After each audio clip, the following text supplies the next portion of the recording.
우리가 물론 그 구약의 감사제에서 유래한 것이지만 이 추수감사절은 역사적으로는 우리 그 청교도들이 메이플러를 타고 미국에 와서 농사를 짓고 초절매로 예배를 드린 이래서 유래가 됐습니다. 근데 우리 아무도 농사 짓는 분 여기 안 계실 겁니다. 사실 우리가 추수감사절에 여기다 막 호박 갖다 놓고 막 벼 갖다 놓고 감 갖다 놓고 막 농산물 갖다 놓고 막 예배를 드리지만 그건 데코레이션입니다. 우리의 수확은 농산물이 아닙니다. 우리의 수확은 재물입니다. 아멘. 그래서 추수감사절은 우리의 수입, 우리의 재정에 대해 하나님의 진리 앞에 비추어서는 기간임을 우리가 알아야 합니다. 그래서 오늘 제목을 한번 살펴보도록 하겠습니다. 한번 설교 제목 한번 보실까요? 네. 함께 읽어볼까요? 시작. 우리는 왜 재정에 대해서 설교하는가? 고린도후서 10장 4절 5절 말씀 함께 읽겠습니다. 시작. 우리의 싸우는 무기는 육신에 속한 것이 아니요 오직 어떤 견고한 진도 무너뜨리는 하나님의 능력이라. 모든 이론을 무너뜨리며 하나님 아는 것을 대적하여 높아진 것을 다 무너뜨리고 모든 생각을 사로잡아 그리스도에게 복종하게 하니. 아멘. 이 고린도후서 말씀에 굉장히 중요한 주제가 있습니다. 신학교에서 이렇게 표현해요. 고린도후서를 쓴 목적이 사도권 변호에 있다 이렇게 얘기합니다. 무슨 말이냐면 바울이 정말 하나님이 보내신 하나님의 사람 맞냐 아니면 그냥 자칭 선지자가 스스로 잘난 척하고 보스 노릇하는 사람이냐라는 것에 대해 논쟁이 벌어진 겁니다. 다시 말해 바울이 자기 자신을 높이고 자기 자신을 지도자로 세워서 그로 말미암는 유익을 취하는 존재일 수 있다, 종교 사기꾼일 수 있다라는 논쟁이 바울을 향해 벌어지고 있었습니다. 이것에 대해서 바울이 자신의 사도권을 변호하기 위해 나 하나님 보내신 사람이다라는 걸 변호하기 위해서 고린도후서를 썼다는 겁니다. 예. 참 놀랍죠. 어떤 성품의 사람들은 그런 논쟁이 있으면 얘따 먹어라 그러고 물러날 겁니다. 더럽고 치사해서 안 해버릴 겁니다. 근데 바울은 자신의 사도권이 자신을 위한 것이 아니기 때문에 그것을 위해 싸워야 했습니다. 왜냐하면 자신의 사도권이 교회를 위한 것이며 성도들을 위한 것이었기 때문에 그 사도권을 얘따 먹으라고 던져주는 건 결국은 교회와 성도의 유익을 빼앗기는 일이 많았기 때문에 주님을 위해 자신의 사도권을 변호하고 싸우는 일을 했던 것입니다. 이 고린도 후서의 맥락인 것입니다.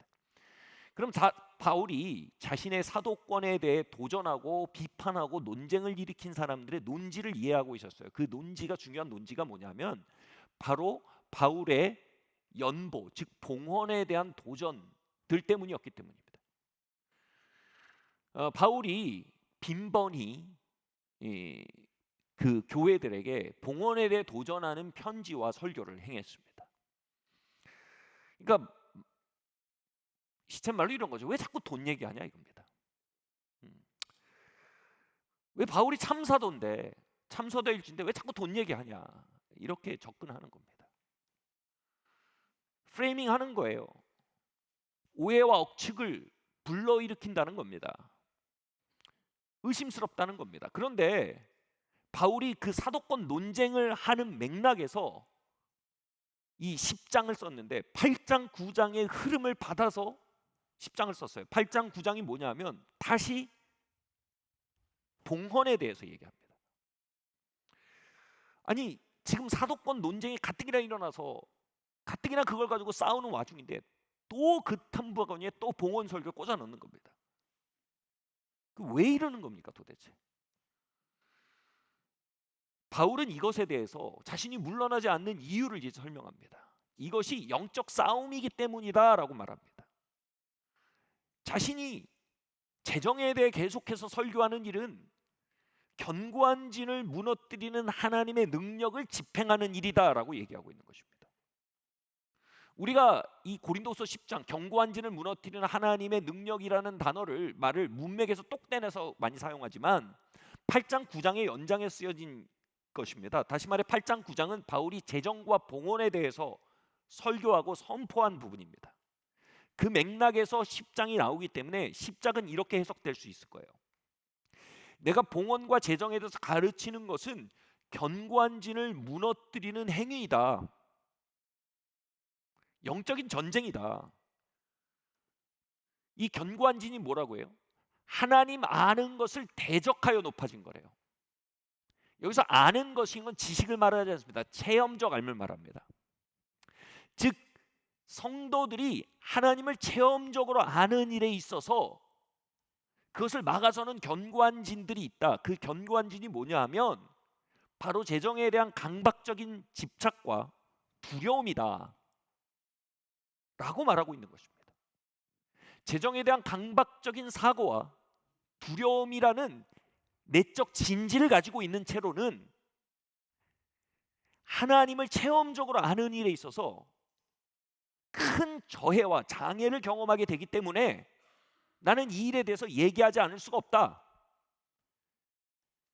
나는 재정에 대해 설교하고 봉헌에 대해 설교함으로 말미암아 그 견고한 진을 헐어내는 일에 있어서 나는 물러날 곳이 없다라고 변호하고 있는 것입니다.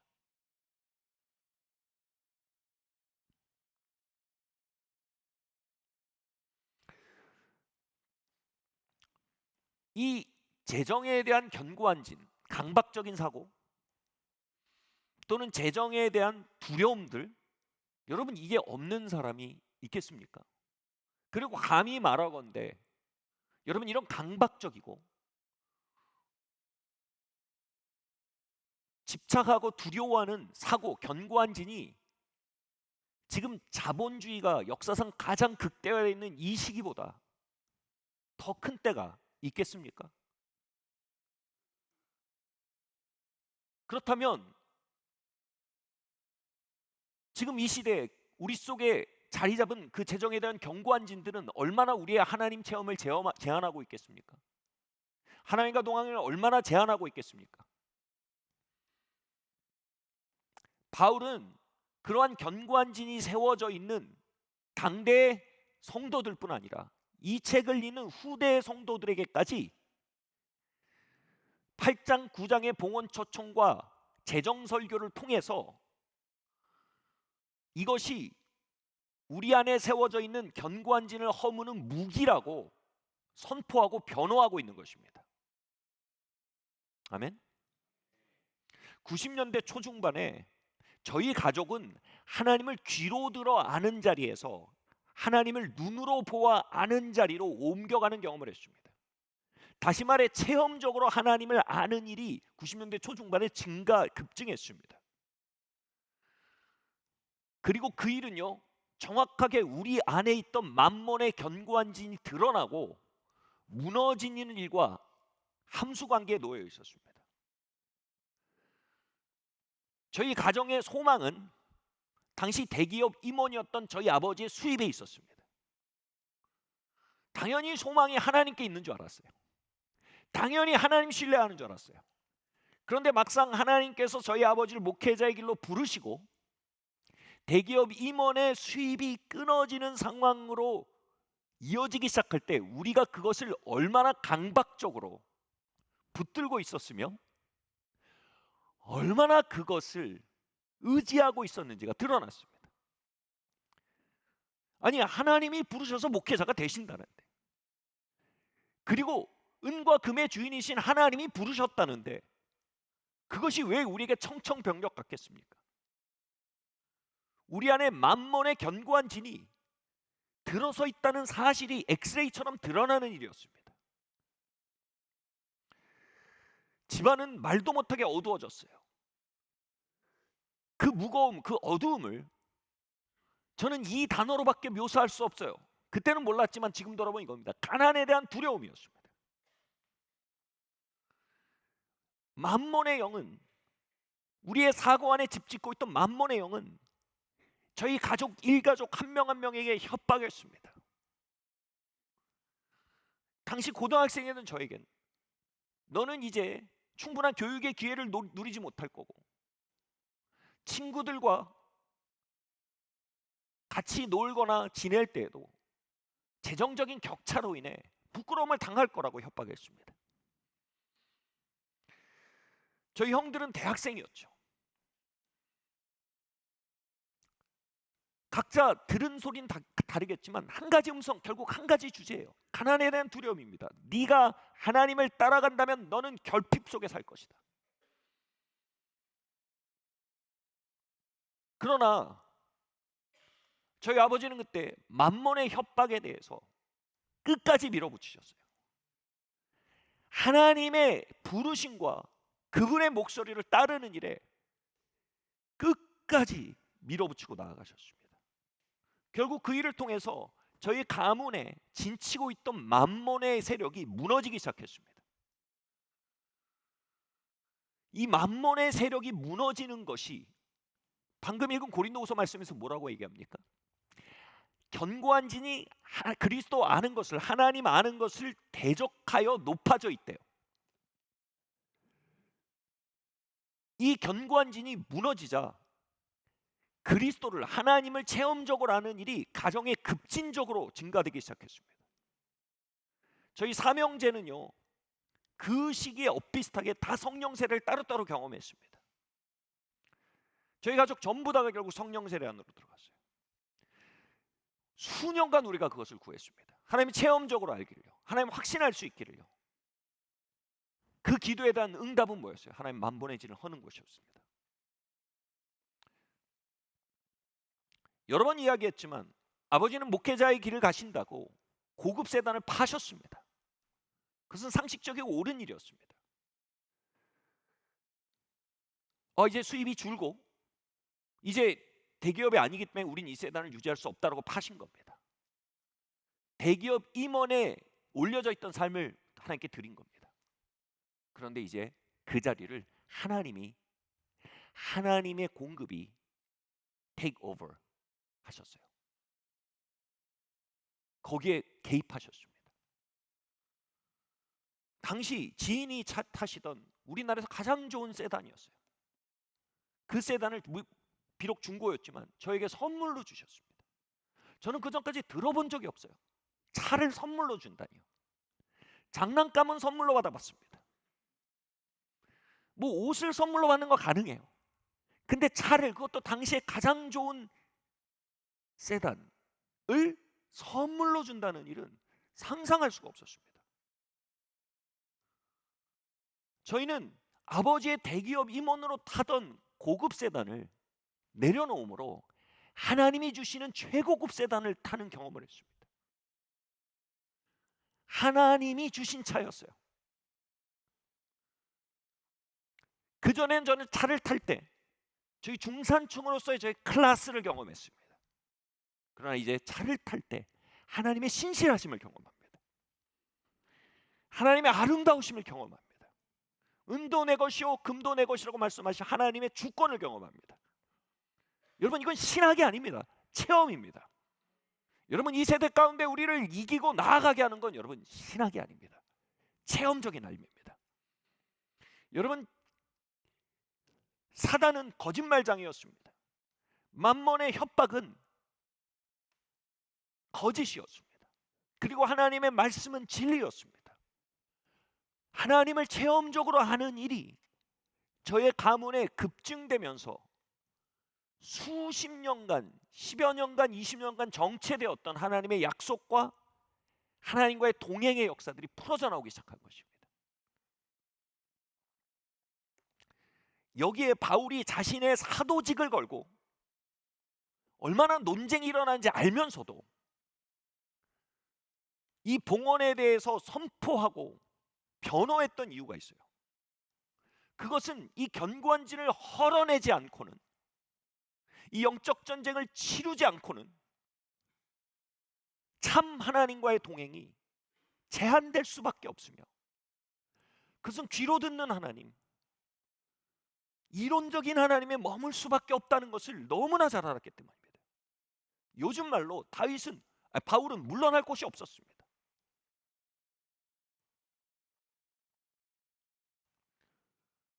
봉헌에 대해서 바울이 계속적으로 변화하는 맥락입니다. 내가 이걸 헌금 많이 거둘러 가는 얘기가 아니다. 믿음 안에서 봉헌이 드려지게 하기 위함이다. 영적 전쟁을 통해 만몬의 신이 허무는 예배가 드려지게 하게 내가 가르치는 것이다. 이것이 바울이 자신의 사도권을 변호하며 자신의 봉헌 설교의 이유에 대해 천천살인이죠. 물러남 없이 날카롭게 선포하고 있는 것입니다. 사랑하는 성도 여러분, 저와 여러분도 물러설 것이 없습니다. 이 진을 대면하고 허무는 과정 없이 우리가 하나님을 체험적으로 알며 그분의 부으심 가운데 걸으며 그분의 약속을 이루어가며 그분의 사심을 고백할 수 있는 길은 제가 이해하는 한 존재하지 않습니다. 아까 김대인 목사님이 얘기했듯이 그래서 존 웨슬레가 얘기한 겁니다. 우리의 회개는 지갑이 회개함으로써만 완성될 수 있다. 회개가 뭡니까? 하나님의 동행입니다. 말라기서 3장 10절 말씀 함께 읽겠습니다. 시작. 이르노라 너희의 온전한 11조를 창고에 들여 나의 집에 양식이 있게 그곳으로 나를 시험하여 내가 하늘 문을 열고 너희에게 복을 쌓을 곳이 없도록 붙지 아니하나 보라. 많은 이들은요, 내가 복을 쌓을 것이 없도록 붙지 않은지 봐라라고 말씀하신 부분을 재정적인 축복을 부으실 것에 대한 약속으로 해석합니다. 그런데 이 존 비비언이라는 성경 교사가 이 부분은 재정에 대한 복을 얘기하는 것만이 아니라고 말합니다. 그리고 그보다 훨씬 더 큰 것을 말하고 있다라고 얘기합니다. 그러면 이렇게 말합니다. 아니 세상에 아무리 많은 재정을 부어도 쌓을 것이 다 있다. 쌓을 것이 없도록 부어질 수 있는 재정은 없다. 동의합니다. 맞습니다. 그러면서 그가 얘기하는 건 이것입니다. 여기서 부으신다라는 말은 성령의 강림에 대한 관용적인 어구이다. 즉 하나님이 하나님 자신으로 신방하시고 하나님 자신으로 그들 위해 자신을 쏟아부으시는 일에 대한 이야기다라고 해석합니다. 저는 이것에 대해 매우 동의합니다. 그러면서 이렇게 말합니다. 온전한 11조가 그 하나님의 아름다운 강림하심에 돌파구를 만든다라는 얘기라는 것입니다. 왜 11조입니까?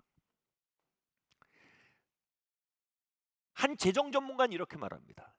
인간이 그 재정에 대한 소유권과 탐욕을 꺾기 위한 필요 충분 조건이라고 합니다. 10의 1을 드리는 건요, 그 재정에 대한 소유권을 주장하는 마음이 꺾이지 않으면 할 수가 없다는 겁니다. 그 재정에 대한 강박적 사고가 한번 다뤄지지 않으면 할 수가 없는 거라는 겁니다. 제가 이런 표현을 많이 하죠. 우리가 손톱을 정기적으로 깎듯이 우리는 재정에 대한 탐욕과 두려움을 정기적으로 깎아내야 합니다.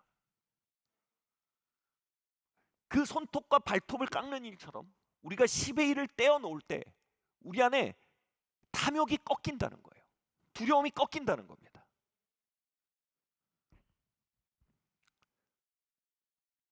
제 질문이 이겁니다. 여러분 왜 10의 5가 아닙니까? 왜 10의 9가 아닙니까? 10의 1입니까? 하나님이 원하시는 것이 재물이었다면 하나님 10의 9를 말씀하셨을 겁니다. 여러분 어떤 사이비 종교들은요 10의 9도 말합니다. 교주도 그렇게 말할 수 있는데 하나님이라고 왜 말 못하십니까? 하나님이 원하시는 건 10의 9가 아닙니다. 하나님이 원하시는 건 우리의 만몬이 꺾이는 것입니다. 우리의 영적인 세계가 정돈되는 것입니다. 우리의 재정에 대한 소유권을 내려놓는 것입니다. 우리의 탐욕이 꺾여지는 것입니다. 하나님 우리의 경건진들을 무너뜨리시고 하나님 아는 일이 저해되는 일들이 없게 하기를 원하신다는 것입니다. 하나님 원하시는 건 영적 전쟁입니다. 하나님 원하시는 건 영적 정화입니다. 온전한 11조라는 의미가 뭐냐면 10에서 첫 번째 열매를 드린다는 의미입니다. 온전하지 않은 11조 뭐냐면 10에서 마지막 10을 드리는 겁니다. 마지막 1을 드리는 겁니다. 10% 먹으면 100%잖아요. 그 100% 중에 가장 먼저의 10%를 드리는 게 온전한 겁니다. 온전하지 않은 건 뭐냐면 가장 마지막에 10을 드리는 겁니다. 이게 무슨 의미인지 말씀드릴게요. 성경에 이런 아주 중요한 원리가 나옵니다. 우리가 첫 열매를 드림으로 전체 열매가 성결케 된다라는 개념이 나옵니다. 성결하라는 건 뭐냐면 하나님께 구별되다, set apart, 구별되다, 하나님의 통치 안으로 들어가다라는 뜻입니다. 하나님께서 우리의 재정 전체를 통치하게 하기 위해서 하나님이 우리에게 주신 버튼이 이겁니다. 첫 열매를 10의 1의 첫 번째를 드리게 할 때 그 버튼은 뭐예요? 하나님의 통치가 우리의 재정 가운데 머물게 하는 선택이라고 말씀하시는 겁니다. 우리가 첫 10의 1을 드릴 때 하나님이 전체를 성결케 하시고 전체를 통치하시며 이것은 나의 땅이다라고 선포하신다는 겁니다. 우리가 10의 1을 드림으로 하나님 이것은 하나님의 것입니다. 하나님의 주권이 다스리는 것입니다. 하나님 이 재정을 통치하여 주십시오라고 말하는 것이며 하나님 그 첫의 10의 1을 받으시며 그것을 다스림으로 응답하신다는 의미가 되는 겁니다. 하나님께서 우리의 재정을 다스려 주시길 원합니다. 여러분, 만몬은 인색합니다. 하나님은 관대하십니다. 만몬은 신실하지 않고 학대적이며 만몬은 우리를 강제 부역하는 감독관과 같습니다. 그러나 하나님은 우리의 좋으신 아버지이십니다. 질문은 이것입니다. 우리의 재정을 하나님 아버지께 다스리게 하셔야 한다는 것입니다. 아멘.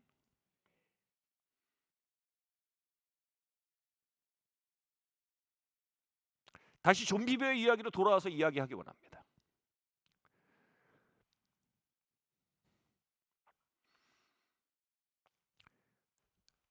우리가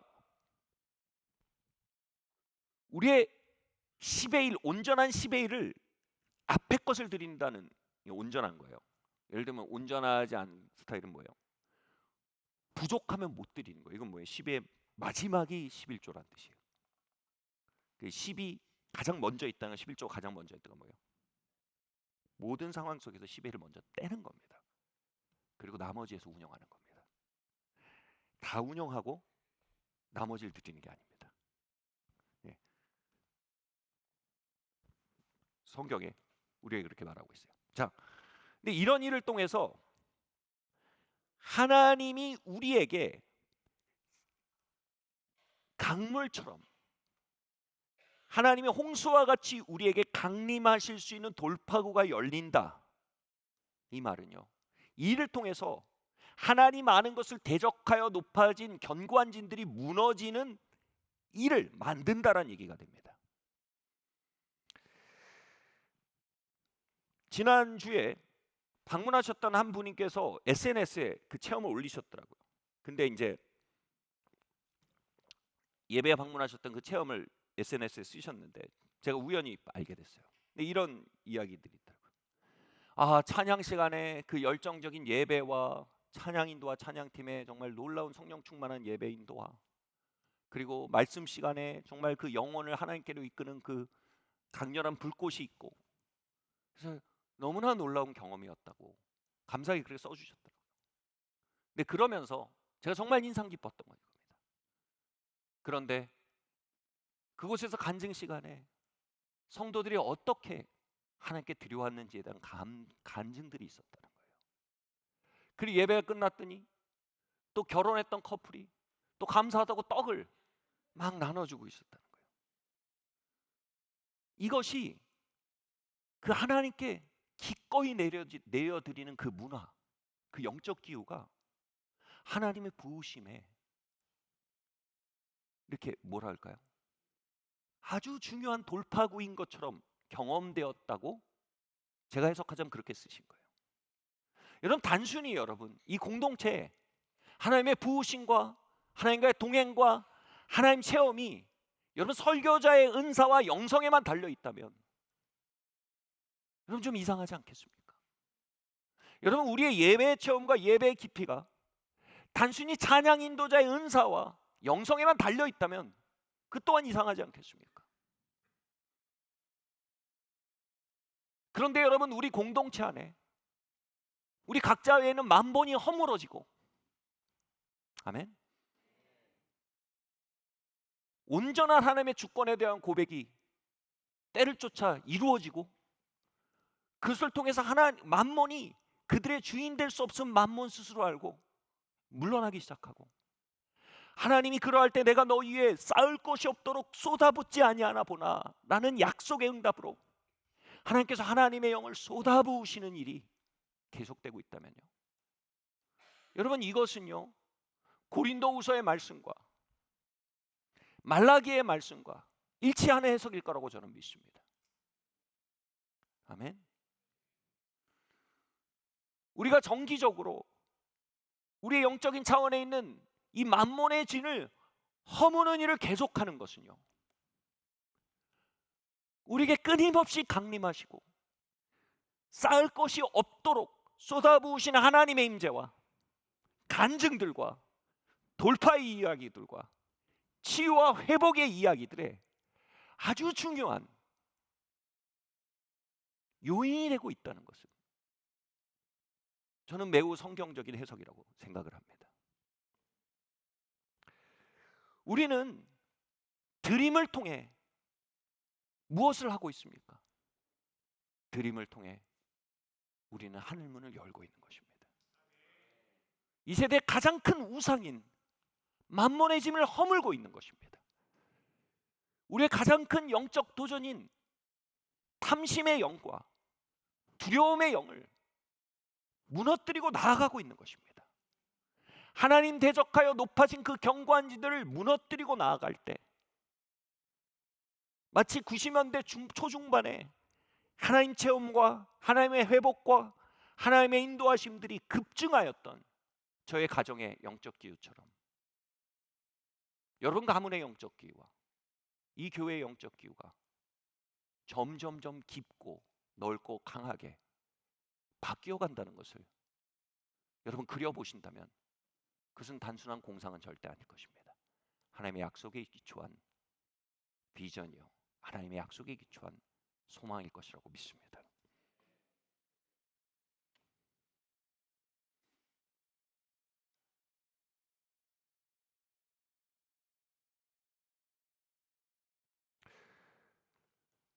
바울에게 그러했듯이 저에게도 재정설교는 유쾌한 경험이 아닙니다. 여러분, 듣기에도 유쾌하지 않은데 하는 사람은 오죽하겠습니까? 왜입니까? 우리가 재정에 대해서 이야기할 때 경관진들이 건드려지고 오해와 억측과 반작용들이 영적으로 일어나기 때문입니다. 정서적으로 일어나기 때문입니다. 저도 그걸 직감적으로 느끼기 때문에 참 안 하고 싶습니다. 그러나 오늘 이야기한 맥락에서 볼 때 바울이 물러날 곳 없었듯 저도 물러날 곳이 없습니다, 여러분. 여러분도 물러날 곳이 없습니다, 여러분. 불쾌함의 문제가 아닙니다. 부담스러움의 문제가 아닙니다. 여러분, 이것은 돌파의 문제이고 전쟁의 문제입니다.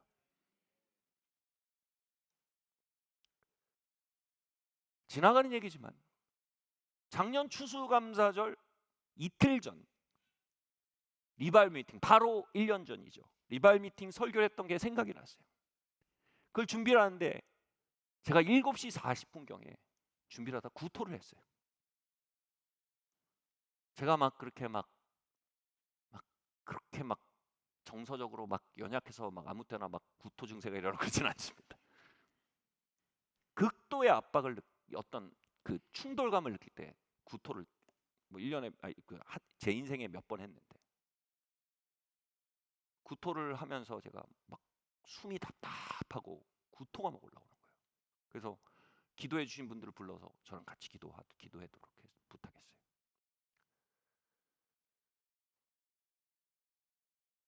다시 말씀드리지만 여러분은 유쾌한 일이 아닙니다. 이건 전쟁입니다.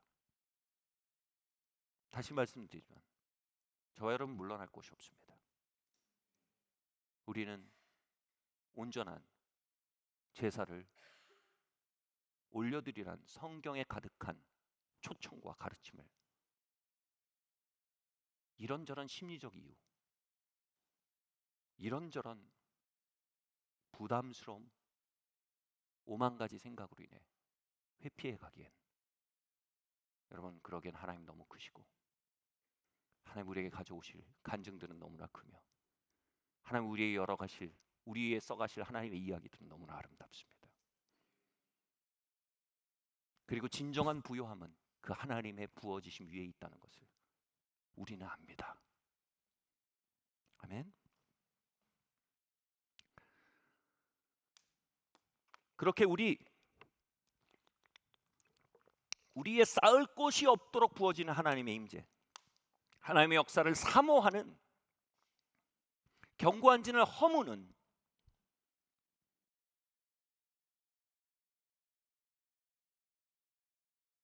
하나님의 처방을 따라 행하는 공동체 되길 예수 이름으로 축원합니다. 아멘. 디모데전서 6장 말씀 한번 우리 소제목을 한번 읽고 디모데전서 6장 말씀 한번 읽겠습니다. 시작. 우리를 누리게 하는 것은 부가 아닙니다. 하나님입니다. 디모데전서 6장 17절 말씀 함께 읽겠습니다. 시작. 내가 이 세대에서 부한 자들을 명하여 마음을 높이지 말고 정함이 없는 재물에 소망을 두지 말고 오직 우리에게 모든 것을 후히 주사 누리게 하시는 하나님께 두며. 아멘. 아시다시피 저희 아이들이 지금 두 아이가 공부하러 유학을 갔습니다.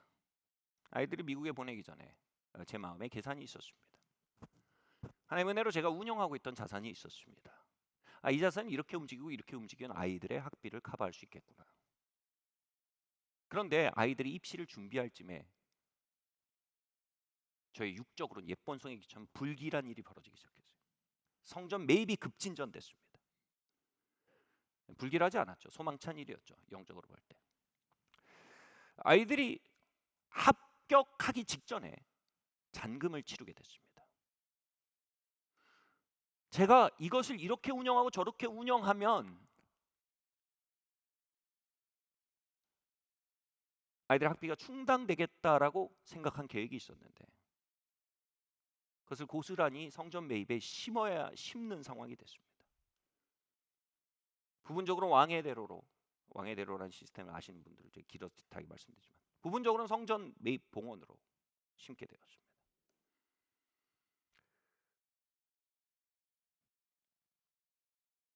그리고 아이들이 정말 가고 싶어하던 학교에 합격을 했어요. 저는 그 아이들에게 이렇게 말할 수밖에 없었습니다. 얘들아, 이제 하나님이 도와주시지 않으면 너희는 바로 휴학이다. 다행히 매달 분납해서 낼 수 있는 분납 시스템이 있더라고요. 1개월을 딱 넣으면 일단 입학은 받아줘요. 1개월 넣습니다. 그리고 얘들아, 더 이상 늘 수 없을 때 너희는 컴백이다. 여러분, 그렇게 시작된 유학길에서 여러분이 성전 인수 기간에 지금 무려 새 학기를 막아냈습니다. 다음 달은 다음 달 돼. 그 다음 달 돼. 그 다음 달 돼. 하며 지금 얼추 18개월을 막아냈어요. 막아냈다고 말하면 안 돼요.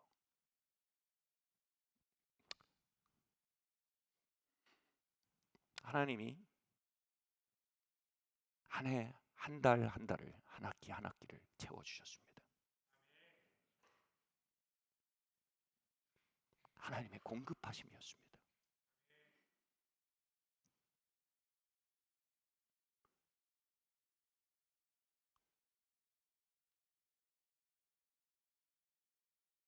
하나님의 학비를 내주셨어요. 저는 저의 자산에 아이들의 대학 교육에 소망을 두고 있었습니다. 디모데전서가 말하고 있죠. 이 세대들의 부한자들에게 명하여 마음을 높이지 말고 정함이 없는 재물에 소망을 두지 말며. 이건 막연한 얘기가 아닙니다. 저는 아이들의 대학 교육에 소망을 저의 자산에 두고 있었습니다. 그리고 뭐라고요? 우리에게 모든 것을 후이 주사 누리게 하시는 하나님께 두며 이제 저의 자녀들의 대학 교육의 소망을 하나님께 두게 되었습니다. 좀 더 이 시스템을 깊이 들어가 볼게요. 고린도후서 9장 10절 말씀 함께 읽겠습니다. 시작. 심는 자에게 씨와 먹을 양식을 주시는 이가 너희 심을 것을 주사 풍성하게 하시고 의의 열매를 더하게 하시리니. 저는 하나님이 주사 운영할 수 있는 자산이 있었어요. 정말 주셨어요. 이거 얘기하면 너무 길어서 길게 얘기 못해요. 정말 주셨어요. 이게 있었어요. 저는 그게 아이들의 학비를 내기 위해서 준 자산이라고 생각했습니다. 다시 말해 이걸 먹을 양식이라고 합니다. 하나님이 우리에게 주게 먹을 양식과 심을 씨를 주신대요. 근데 풍성하게 하시는 돌파구가 어디에 있다고요? 심을 씨에 있대요. 하나님은 우리에게 심을 씨를 주시고 그 안에 후이 주사 누리게 하신 하나님의 역사를 향해 초청하신다는 거예요. 하나님이 학비를 내주시는 삶 말이에요. 백만장자 億만장자의 삶을 얘기하는 게 아니에요. 은행에 수십억을 쌓아놓고 사는 삶이 아니에요. 여러분, 하나님이 학비 내주시는 삶이요, 하나님이 보내주시는 휴가 가는 삶이요, 하나님이 먹이시고 입히시는 노후를 누리는 삶이요, 하나님께 소망을 두고 하나님이 차려주는 밥상을 먹는 삶이요.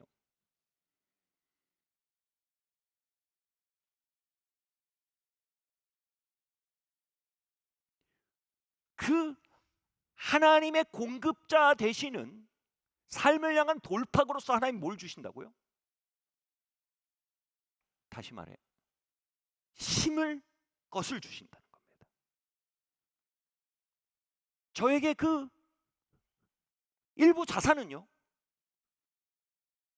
먹을 양식이 아니라 심을 씨였던 거예요. 그리고 하나님은 하나님이 심게 하시고 거두게 하신 의의 열매, 즉 하나님의 돌보심으로 아이들의 학비를 감당하게 하기로 결정하신 거예요. 이게 왜 중요합니까? 창세기에 이런 얘기가 나옵니다. 아브라함이 소돔 왕으로부터 어떤 싸움에 대한 그 대가를 받고 소돔 왕이 큰 재물을 주려고 합니다. 그러니까 아브라함이 안 받습니다. 소돔 왕이 나를 부하게 했다 하는 것을 난 받아들일 수 없다고 안 받습니다. 이게 단순히 자존심이 아닙니다. 이렇게 얘기해요. 돈은요, 지금 미국 사람들이 이런 표현을 하는데 전 되게 본질적인 표현이라고, 스티키 머니라는 표현을 쓰더라고요. 돈은 끈적거립니다. 돈은 그것이 온 통로를 향해 우리를 끌어들이는 성격이 있어요. 예를 들면 정부 자금을 쓰면요, 정부 말 잘 들어야 돼요. 그래서 교육의 독립성을 얘기하는 사람도 그래요. 정부 자금 갖다 쓰지 말라는 거예요. 교육의 독립성을 지키고 싶으면 정부 자금 갖다 쓰면 스티키해서 돈이 끈적끈적해서 결국 끌려간다는 거예요. 우리가 먹는 것이 우리 자신이 됩니다. 아이들이 20대 때 공부하는 자원이 자산이라면 아이들은 자산을 두려워하고 자산에 집착하는 사람으로 바뀌어갑니다. 그러나 아이들이 공부하는 자원이 하나님이면 의의 열매로 아이들이 공부할 수 있다면 아이들은 공부를 할수록 하나님을 사랑하게 되고 하나님을 의지하게 되고 하나님 가까이 하게 됩니다. 아이들 주변에 세속주의가 말도 못하게 넘실거리고 있습니다. 한번 통화하면서 그런 얘기를 했습니다. 얘들아, 너희가 이만하고 이만하고 너희가 하나님이 문을 열어주셔서 하나님이 공급하시는 한 달 한 달로 공부하고 있다. 너희가 하나님의 의의 열매를 먹으며 공부하고 있는 너네가 그곳에서 세속적으로 살아버린다면 얼마나 배은망덕한 일이 되겠냐. 물을 마시면 물이 나오는 근원에 대해서 기억하며 마셔야 되는 거 아니냐. 아이들 그 말을 알아들어요. 왜냐하면 이건 신학이나 개념이 아니에요. 그들이 먹고 있는 열매 자체가 의의 열매이기 때문이에요.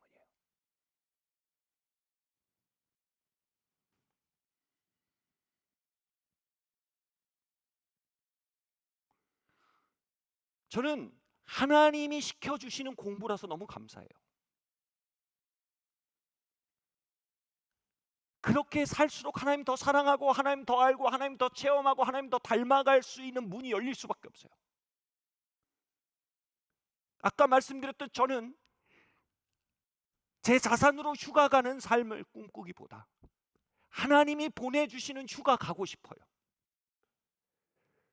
그래서 그 휴가 갔다 오면 이렇게 말하는 거 저희도 농담처럼 그렇게 말할 때 있는데 조심해야 돼요. 야, 돈이 좋긴 좋아. 굉장히 무서운 얘기예요, 여러분. 근데 하나님이 보내준 휴가 가면 이렇게 말하게 돼요. 하나님이 좋긴 좋아. 여러분, 돈이 열어주는 의식주를 누리면 말하게 됩니다. 야, 돈이 좋아. 돈이 세네. 하나님이 주시는 의식주를 누릴 때 우린 말하게 돼요. 하나님 세시네. 하나님 좋아. 아멘. 여러분, 돈은 끈적거립니다. 의의 열매로 먹고 살아야 합니다. 의의 열매로 휴가 가야 합니다. 의의 열매로 애들 공부시켜야 합니다. 의의 열매로 우리가 주거 환경이 열려야 합니다. 여러분,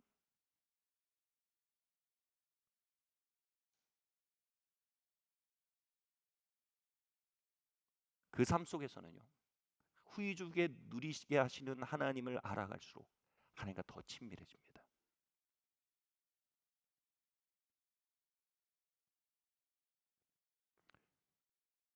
전 이 간증하기 좋아하는데 어느 날 밥을 먹으려고 이렇게 눈을 감았는데 정말 좋은 디시가 제 앞에 있었어요. 근데 부인할 수 없는 거예요. 하나님이 차려준 밥상인 게 너무 명확했어요. 눈을 감았는데 하나님 제가 너무 또렷해요. 꼭 하나님이 그 밥상 차려서 나한테 입에 넣어주시는 것 같은 느낌이 들 정도로 눈을 감고 식기도가 너무나 분명하고 단순했어요. 하나님, 영원히 당신을 섬기겠습니다. 하나님, 당신을 영원히 섬기겠습니다.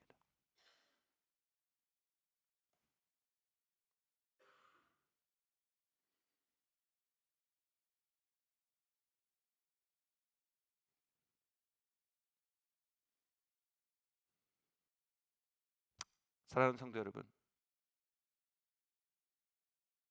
돈의 힘을 살아가며 더 알게 되기 원하십니까?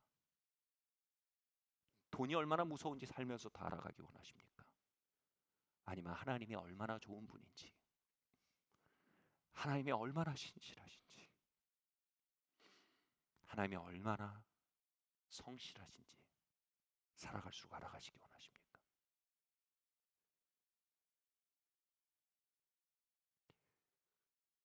우리의 자산에 소망을 두고 사시겠습니까? 후이주사 누리게 하시는 하나님께 소망을 두시겠습니까? 여러분, 그 돌파구에 대해 성경은 명확히 말합니다.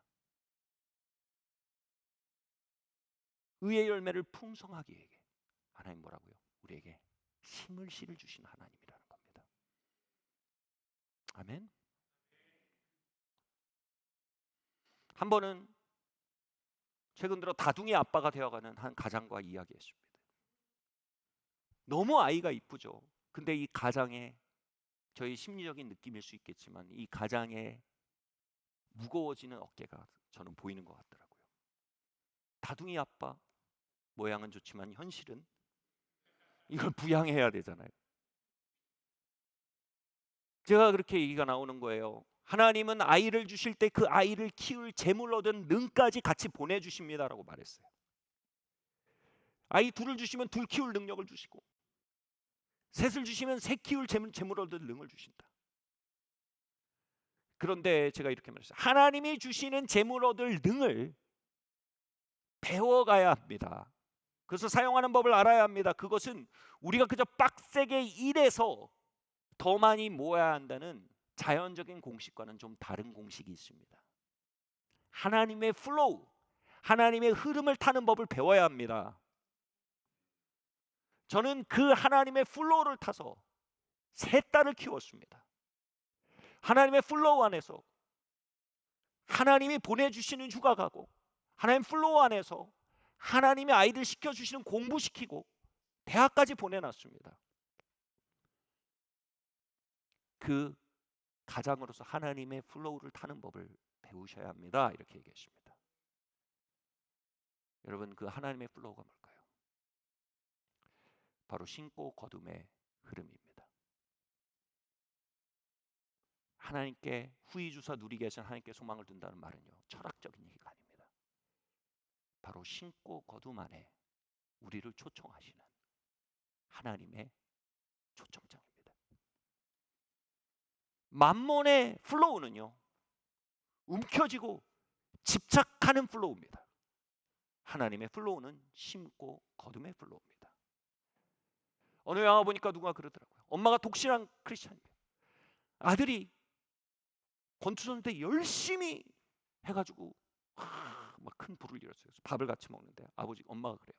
얘야, 하나님께 감사 기도해야지. 그러니까 엄마, 이거 내가 본 거야. 왜 하나님께 감사해? 전혀 다른 플로우 아래 있는 거예요. 밥상을 놓고 하나님 영원히 당신을 섬기겠습니다.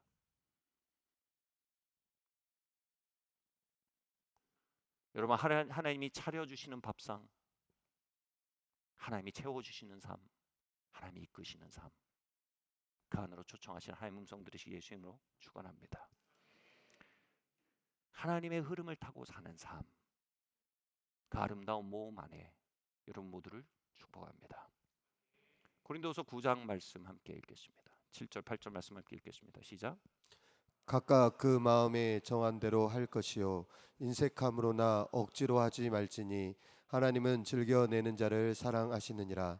하나님이 능히 모든 은혜를 너희에게 넘치게 할렐루야. 하시나니 이는 너희로 모든 일에 항상 모든 것이 넉넉하여 모든 착한 일을 넘치게 하게 하려 하심이라. 아멘.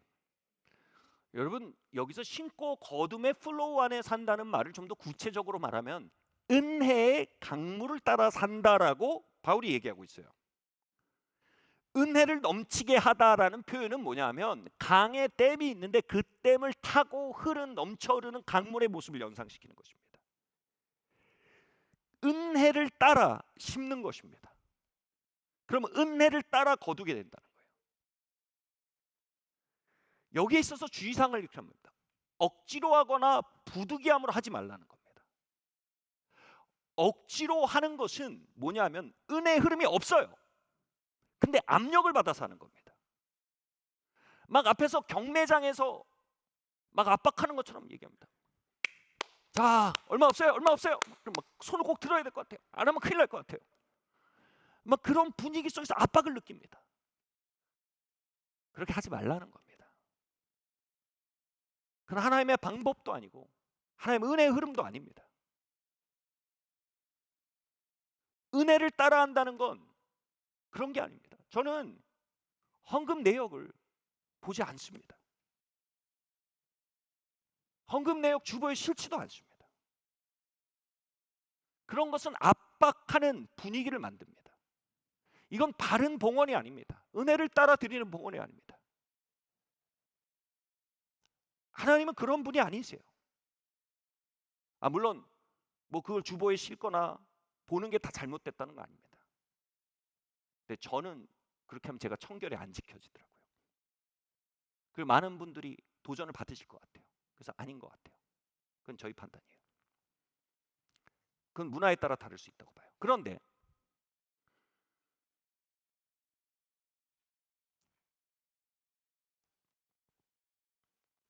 한 번은 한 성도님이 이런 간증을 하셨어요. 하나님이 뜻밖의 큰 돈을 주셨다는 거예요. 제가 알아요. 그분이 평생 그런 거 있으면 다 드리고 살아오신 분이에요. 그런 분들 아시죠?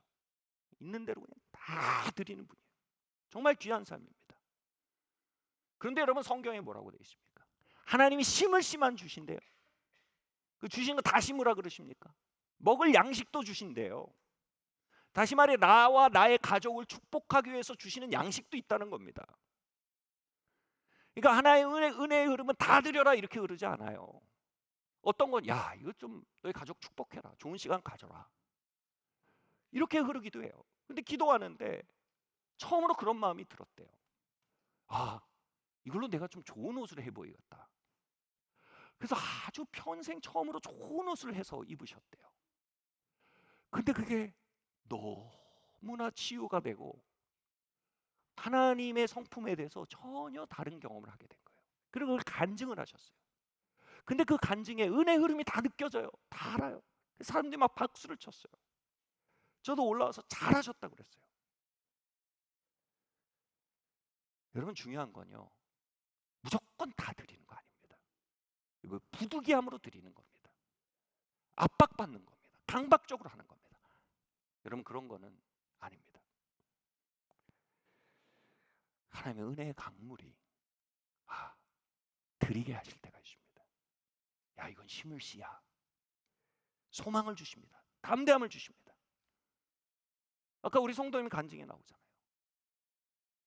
그 수련의 마지막 날 하나님 감동을 주시고 담대함을 주신 거예요. 그리고 잔고에 있는 걸 다 드려야겠다. 그 은혜를 따라 드리는 거예요.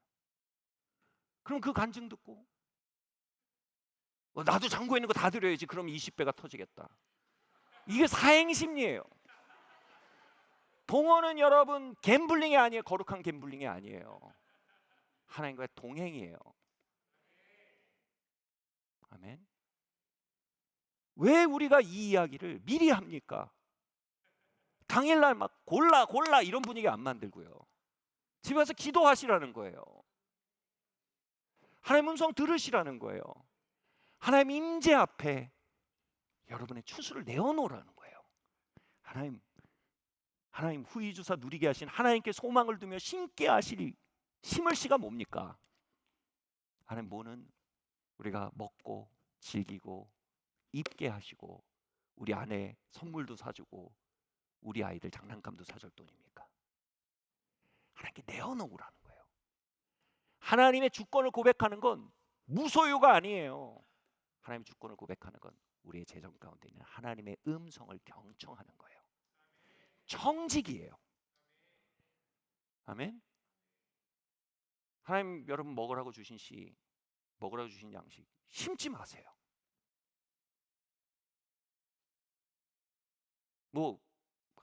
막 자원 나눠 드리고 싶어서 드리신 건 좋아요. 근데 강박적으로 그렇게 하지 마세요. 그러나 동시에 하나님이 심으라는 감동을 주시는 것 먹지 마세요. 아멘. 이게 뭐예요? 부득이함으로 드리지 말라는 거예요. 은혜의 강물을 따라 드리라는 겁니다. 여러분의 재정 안에 은혜의 강물이 상륙하길 예수님으로 축원합니다. 아멘. 막 군중심리 이런 거 말고요. 분위기 이런 거 말고요. 저는 막 호객행위 하는 거 너무 싫어요. 관광 이렇게 막 가면 내가 잘 보고 잘 생각해서 내가 필요한지 아닌지 잘 숙고해서 선택을 해야 되는데 막 뭐 지금 사면 얼마 해줄게 막 안 사면 뭐 지금 안 사면 기회 없어 막 이러면 그냥 안 해버려요. 내 안에 있는 상식과 지혜의 소리를 들을 수가 없어요. 그러면요. 여러분 우리 안에 우리의 재정 안에 하나님의 은혜의 강물이 있어요. 아멘.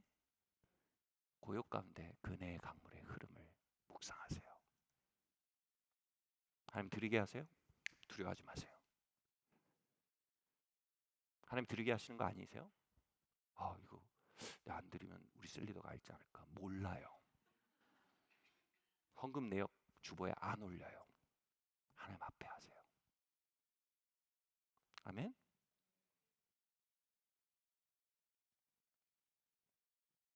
자, 그러면요.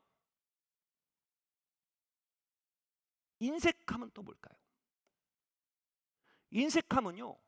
우리 안에 은혜의 강물이 드리게 해요. 그리고 후이 주사 누리게 할 하나님에 대한 소망을 둬요. 그래. 나도 하나님 보내주신 줄 갖고 살 거야. 나도 내 자산으로 먹고 살고 내 노동력으로 먹고 사는 차원이 아니라 하나님과 재물의 영역에 있어서 동행하는 삶을 살 거야. 재물에 있어서 하나님과의 친밀함 안에 걸을 거야. 하나님의 목자 되심 안에 걸을 거야. 라는 소망으로 드리고자 하는 마음이 일어나는 게 있어요. 그런 인색함 뭐예요? 가난에 대한 두려움이 막아섭니다. 너 그러다 부족해질걸? 너 그러다 가난해질걸? 저는 이걸 얼음 대마왕이라고 합니다. 이 가난의 두려움이 우리에게 입냄새만 좀 맡게 해도 우리는 얼어붙습니다. 이게 뭐예요? 그렇게 하나님 주신 은혜가 있는데 얼어붙는 상태. 이걸 인색함이라고 합니다. 얼어붙지 말라는 거예요. 제가 예전에 읽은 책 중에 저 벼랑 끝에 쓰는 용기라는 책이 있어요. 저에게 재정에 있어서 굉장히 많은 것들을 가르쳐준 단체예요. 예수전도 다니는 단체에서 제가 거기서 재정에 대해서 모험하고 순종하는 법을 배우지 못했다면 지금 이 자리에 서 있을 수가 없을 겁니다. 근데 거기서 굉장히 아름다운 원리들을 가르쳐준 책 제목이, 이미 책 제목이 읽고 싶지 않은 책 제목이잖아요. 벼랑 끝에 쓰는 용기예요. 이게 뭐냐면 하나님의 은혜가 흐르는데 그걸 따라갈 때마다 많이 경험하는 게 뭐예요?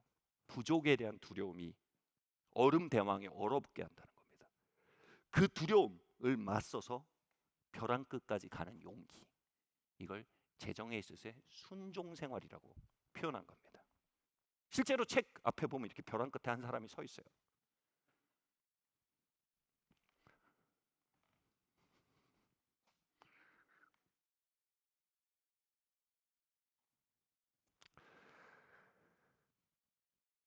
그 순간에 하나님의 약속과 하나님의 은혜가 주시는 소망을 믿을 것이냐, 얼음 대마왕이 우리에게 주는 협박을 믿을 것이냐. 여러분, 이것이 우리의 선택이에요.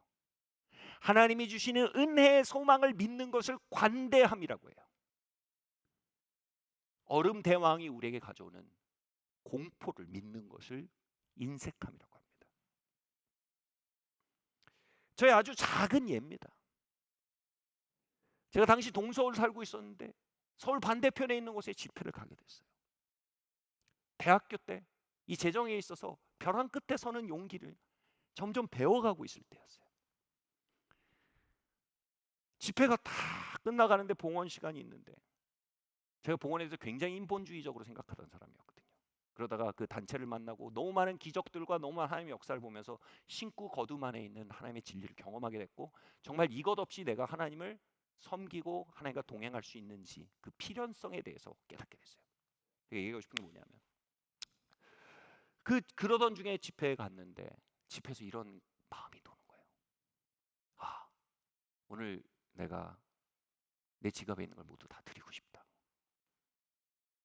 그러면서 그 마음이 막 드는데 또 겁도 나는 거예요. 야, 이거 다 드리고 나면 어떻게 내가 집까지 어떻게 돌아가나? 서울 반대편인데 집이. 너 그러면 오늘 길가에서 자야 돼? 아니면 예배당에서 잘 거야? 막 이런 소리가 오는 거예요. 부족에 대한 두려움이 오는 거예요. 근데 여러분, 학생의 특권은 뭐예요? 실수를 해도 그 대가가 작다는 거예요. 그래, 내가 지금 여기서 내가 잘못 분변해서 한 것이어도 그 대가는 기껏해야 예배당에서 하룻밤 자는 것이다. 근데 내가 여기서 물러난다면 내 은혜의 흐름을 따라 배우는 기회들을 놓치는 것이다. 무엇이 더 큰 대가인가? 오케이, 잘못됐으면 은혜 예배당에서 하루 자지 뭐. 그러고 그 은혜의 흐름이라고 생각되는 흐름을 따라 드렸어요. 싹 털어드렸어요. 이제 집으로 돌아갈 돈은 하나도 없는 거예요. 밤 9시, 10시가 됐어요.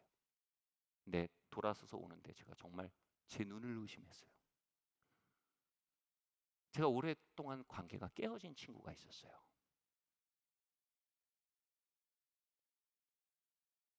제 기도하면서 그 친구를 한번 만나게 해달라고 기도했었어요.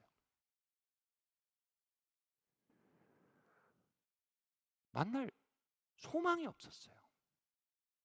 근데 너무 황당하게 그 친구가 거기 있는 거예요. 그 친구가 저에게 다가와서 영준아, 우리 부모님이랑 같이 왔는데 너 우리 차 타고 갈래?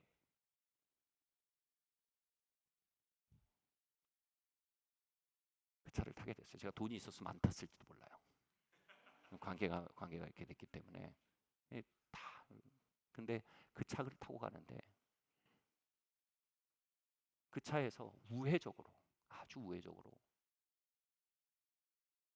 저에게 사과를 하는 거예요. 우회적으로 용서를 구하는 거예요. 그때는 제가 다 눈치를 못 챘어요. 그리고 그 일이 끝나고 집에 와서 나중에 기도하는데 내가 용서할 수 있는 길을 하나님 주신 거예요. 그게 굉장히 저에게 큰 고통이 있는 일이었기 때문에 제가 그 매듭을 풀고 싶어서 하나님과 그들과 만나게 해달라고 기도했던 일이 생각이 난 거예요. 그리고 그 기도 안에서 그 자리에서는 대답을 못했어요. 뭐 용서를 우회적으로 구했기 때문에 용서해달라는 말도 명확하지 않았기 때문에 용서라는 것도 명확하게 할 수 없었는데 나중에 알고 보니까 그 얘기를 해서 기도 안에 그들 용서하고 축복하게 됐어요.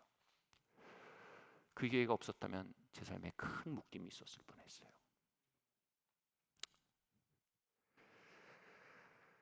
단순히 다 드렸는데 교통편이 생겼다가 아니에요. 그 시간을 통해 내 삶에 하나님의 인도하심이 더 선명해져 가는 거예요. 벼랑 끝에 때론 우리를 데려가세요. 거기에서 더 선명한 하나님의 은혜의 강물을 만나게 합니다. 요한복음 말씀에 예수님께서 이렇게 말씀하셨죠. 수고하고 무거운 짐진 자들아 다 내게 오라 내가 너희를 쉬게 하리라. 이거 메시지 바이블에 이렇게 돼 있어요. 내게 오라 내가 너에게 은혜의 리듬을 따라 사는 법을 가르쳐 주리라. 하나님 심게 하시는 초청은요. 그 은혜의 강물을 따라 한 걸음 내딛게 하는 것은요. 제 삶 전체를 향한 하나님의 은혜의 리듬 안으로 편승해 들어갈 수 있는 열린 문이 됐던 것이에요.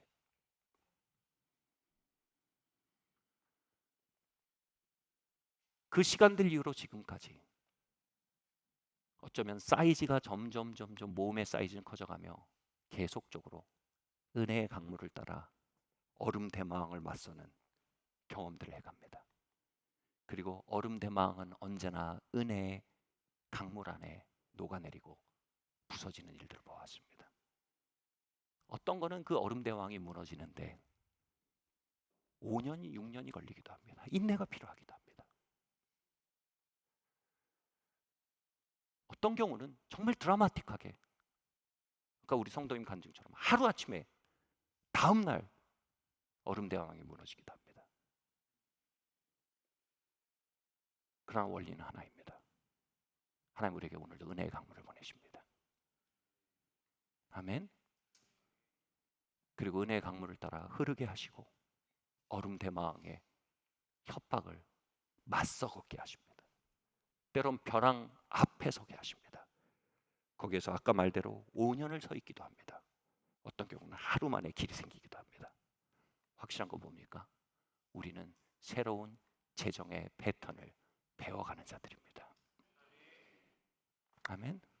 우리는 자산에 소망을 두지 아니하고 하나님께 소망을 두는 법을 배워가는 자들입니다. 우리는 가난에 대한 두려움이 아닌 은혜의 강물을 따라 사는 법을 배워가는 자들입니다. 말씀 마치려고 합니다. 빌립보서 말씀 함께 읽겠습니다. 시작. 내가 선물을 구함이 아니요 오직 너희에게 유익하도록 풍성한 열매를 구함이라. 아멘. 바울은 빌립보서를 통해서 계속적으로 그 자신의 사역을 변호합니다. 내가 선물을 구하는 게 아니다.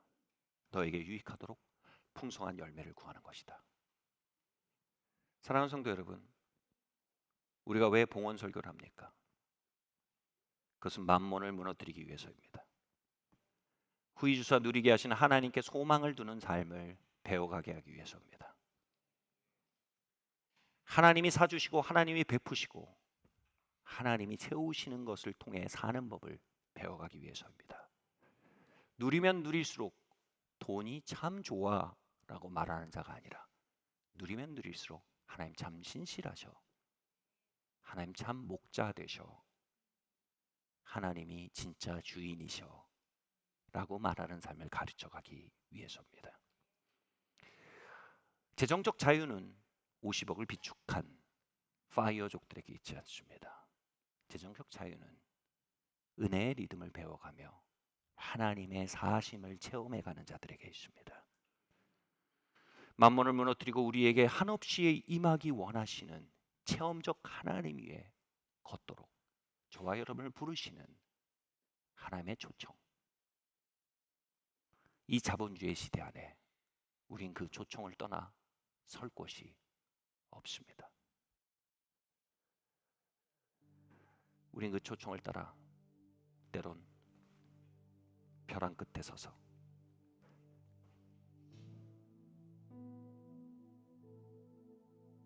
하나님께 소망을 두고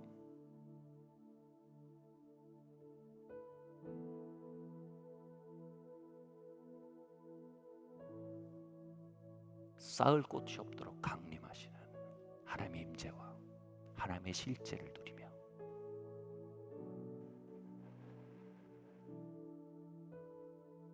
우리의 입술과 우리의 시간과 또 우리의 재화로도 주님을 예배하는 예배자로 살아가기 위해 불림받고 있는 사람들일 것입니다.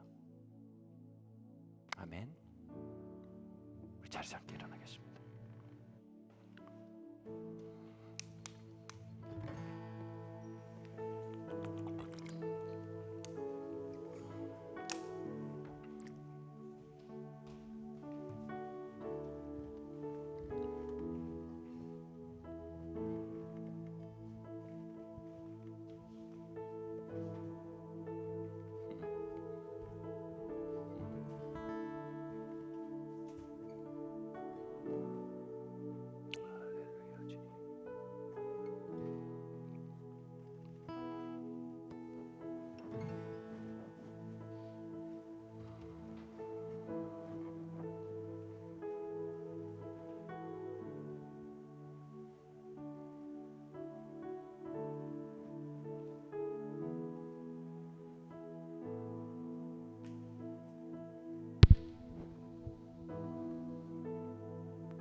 할렐루야. 주님 감사합니다.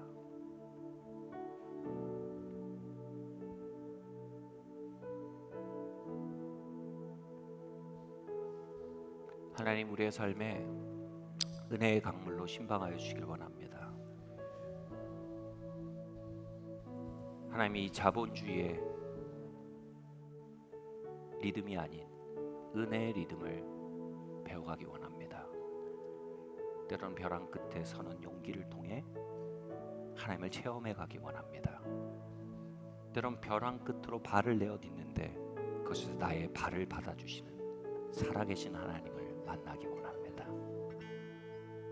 하나님, 우리 안에 있는 모든 강박을 올려드립니다. 모든 압박감을 올려드립니다.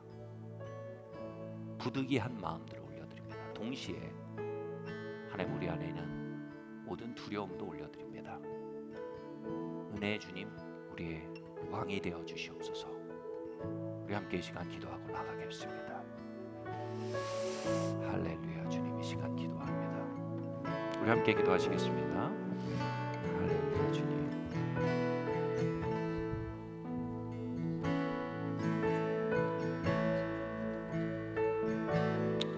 주님 감사합니다. 예, 주님 감사합니다. 예, 주님 감사합니다. 예, 주님 도와주세요.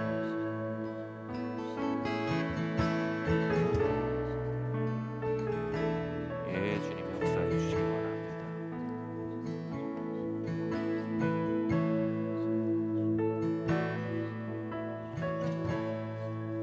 우리 또한 기도합시다. 하나님, 우리 안에 견고한 지들이 깎여나가는 한 해 되게 해주시길 원합니다. 우리 안에 크고 작은 견고한 짓들이 다루어지고 무너지고 그것에 하나님의 임재와 하나님의 체험적 역사하심이 배가 되는 삶이 되게 하여 주시옵소서. 우리 함께 이 시간 기도하고 나가겠습니다. 네, 주님 그렇습니다.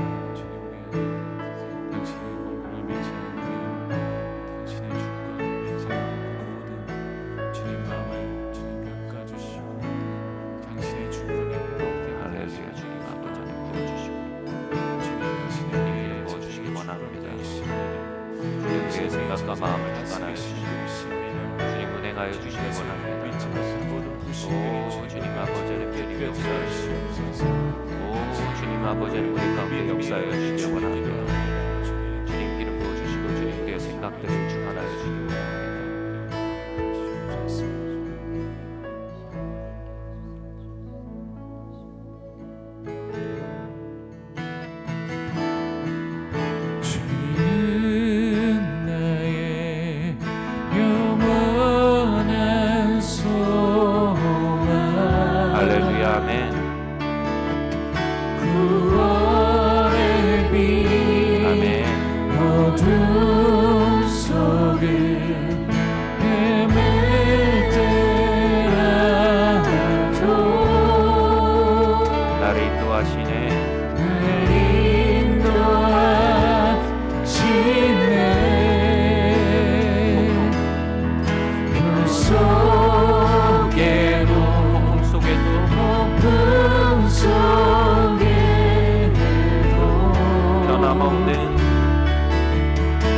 평생 부족함 없네. 나의 필요 주 나의 필요 내 모든 삶의 이유 되시네. 하나님 감사합니다. 여호와는 나의 목자시니 내게 부족함이 없으리로다. 주님, 지난 수천 년간 수많은 인류의 질곡과 전쟁과 기근 속에서도 이 말씀은 여전히 진리로 군림해 왔습니다. 하나님,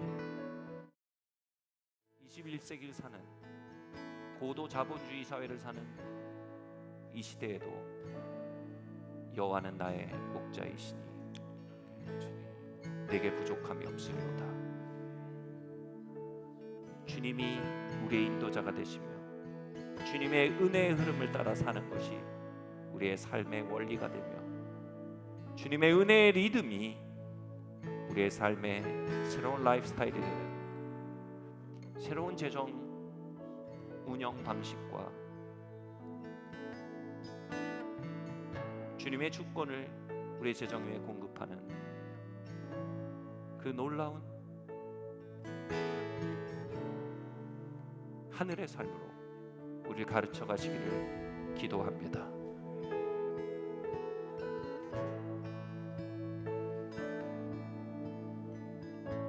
주님, 이 시간 재정에 있어서 가난에 대한 두려움이나 재정에 소망을 두는 마음을 그것들이 우리의 목자 되게 하지 마시고 주님, 예수님의 이름으로 가난에 대한 두려움을 십자가에 못 박습니다.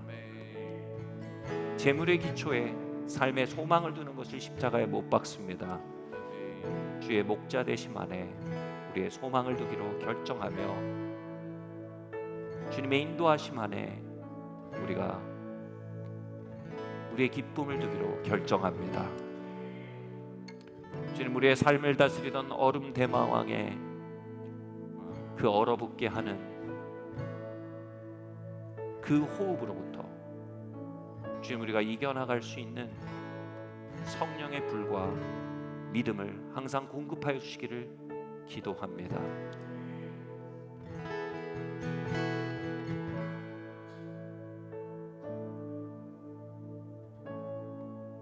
주님, 감사합니다. 이 모든 말씀 살아계신 예수 그리스도 이름으로 기도드리옵나이다. 아멘.